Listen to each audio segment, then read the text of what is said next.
Вот, ночь с 23 на 24 июня, Фрязино, горит военная база. Вот там что-то взрывалось, как бы дым очень высоко поднимается. Вон угольки высоко в небе.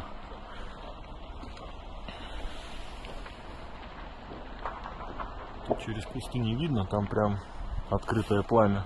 Ну вот оно. В общем, такие дела. Пожарные там уже на месте, что-то кричат. Сейчас будут тушить, как я понимаю.